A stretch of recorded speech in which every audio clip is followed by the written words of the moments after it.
Halo anak-anak, bagaimana kabar kalian? Nah, tentunya tetap semangat ya, walaupun mungkin setahu kalian sudah mulai bosan, sudah mulai jenuh untuk belajar di rumah. Tapi berharap kalian masih tetap semangat, karena kalau setahu di TK nih, banyak kok cerita-cerita yang menarik yang kalian bisa ikuti setiap harinya. Nah, hari ini juga membaca nih satu buku cerita, dan juga akan menceritakan untuk kalian semua. Namun sebelumnya, yuk kita berdoa.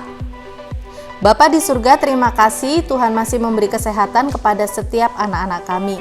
Tuhan tolong berkati mereka di dalam pembelajaran di rumah, dan hari ini mereka akan mengikuti Voice of Aletheia, merenungkan firman Tuhan, mendengar cerita firman Tuhan, mampukan mereka untuk mengerti. Di dalam nama Tuhan Yesus kami berdoa.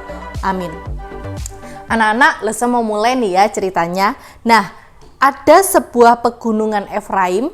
Di sana hiduplah seorang bapak yang bernama Bapak Elkana, ya. Nah, Bapak Elkana ini dia mempunyai seorang istri namanya Hana. Nah, ketika mereka sudah menikah, lalu ternyata mereka lama sekali tidak memiliki seorang anak. Jadi Ibu Hana cukup sedih. Kenapa? Karena sudah lama mereka tidak memiliki seorang anak.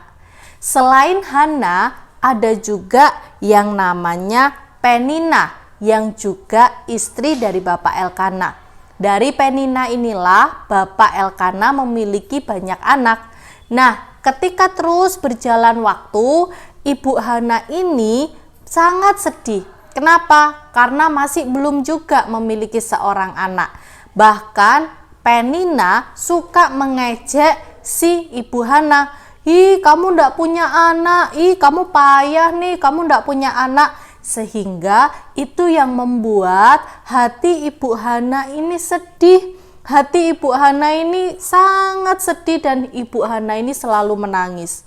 Nah, ketika Ibu Hana menangis, Bapak Elkana ini menghampiri Ibu Hana. Dia berkata, "Kenapa kamu menangis?"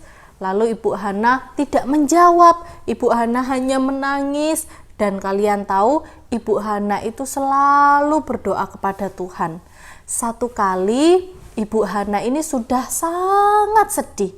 Akhirnya Ibu Hana pergi ke sebuah bait Tuhan, ke sebuah kalau sekarang gereja.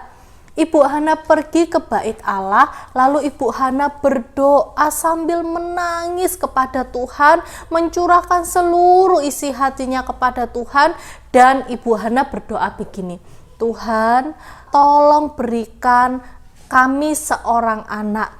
Jika Tuhan memberi kami anak, maka kami akan mempersembahkan itu kepada Tuhan." Nah, sementara Ibu Hana berdoa, anak-anak, kalian tahu apa yang terjadi? Nah, waktu itu Ibu Hana berdoa sambil mulutnya gitu komat kamit. Lalu ada seorang bapak bernama Bapak Eli. Dia adalah kalau sekarang itu kayak pendeta gitu ya. Dia adalah Imam Eli. Imam Eli memperhatikan dari jauh. Kenapa ya ibu ini kok komat kamit gitu? Kayak orang gila aja, katanya Imam Eli. Lalu Imam Eli menghampiri Ibu Hana. Lalu dia berkata begini, "Mengapa kamu berdoa seperti orang gila?" katanya begitu. Lalu si Ibu Hana mengatakan, "Hati saya sedih, saya ingin sekali mendapatkan seorang anak," katanya. Lalu Imam Eli memberi kabar sukacita. Imam Eli mengatakan, "Pergilah karena doamu sudah didengar oleh Tuhan." Wah, mendengar kata-kata itu Ibu Hana menjadi lega. Dan apa yang terjadi kalian tahu? Ibu Hana pulang bertemu dengan Bapak Elkana, dan Ibu Hana tidak sedih lagi karena dia tahu Tuhan mendengar doanya dan Tuhan pasti akan menjawab doanya. Bener anak-anak, tiba-tiba beberapa waktu kemudian Tuhan menjawab doa Ibu Hana, yaitu Ibu Hana diberikan seorang anak. Namanya siapa anak itu?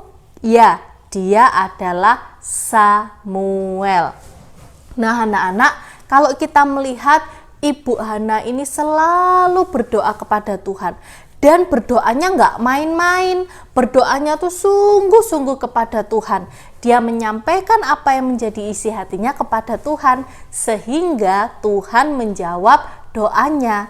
Anak-anak, kita belajar. Kalau Ibu Hana, Bapak Elkana, kalian tahu mereka ini adalah orang-orang yang taat kepada Tuhan, orang-orang yang selalu berdoa dan menyembah Tuhan dengan sungguh-sungguh, maka mereka juga diberkati. Anak-anak juga harus belajar untuk berdoa sungguh-sungguh kepada Tuhan ya. Kalau berdoa nggak boleh pakai main-main. Kalau berdoa buka mata terus main-main, nggak boleh. Kalau berdoa nggak boleh juga dengan tidur-tidur terus kemudian sikapnya nggak baik, nggak boleh. Kalau berdoa sama Tuhan, kita harus sungguh-sungguh berdoa dengan sikap yang baik, tutup mata, konsentrasi yang baik, pikirannya kepada Tuhan dan berbicara kepada Tuhan. Bisa ya belajar seperti Ibu Hana dan Bapak Elkana untuk selalu berdoa dan menyembah Tuhan dengan sikap yang terbaik, dengan sungguh-sungguh supaya kita diberkati oleh Tuhan. Yuk kita berdoa anak-anak. Tuhan, terima kasih kami boleh belajar dari Ibu Hana dan Bapak Elkana untuk mereka boleh berdoa dan menyembah Tuhan dengan sungguh-sungguh. Ajar setiap anak-anak kami untuk mereka juga memiliki sikap doa yang baik. Mereka boleh berdoa dengan sungguh-sungguh kepada Tuhan sehingga mereka boleh diberkati oleh Tuhan. Berkatilah anak-anak kami ketika mereka belajar di rumah Tuhan. Di dalam nama Tuhan Yesus kami berdoa. Amin. Anak-anak, voice note kita hari ini yang harus kalian laporkan ke wali kelas adalah aku mau berdoa sungguh-sungguh kepada Tuhan. Aku mau berdoa sungguh-sungguh kepada Tuhan. Sampai ketemu ya di Voice of Aletheia berikutnya. Salam Aletheia, Tuhan Yesus memberkati kita semua. Bye.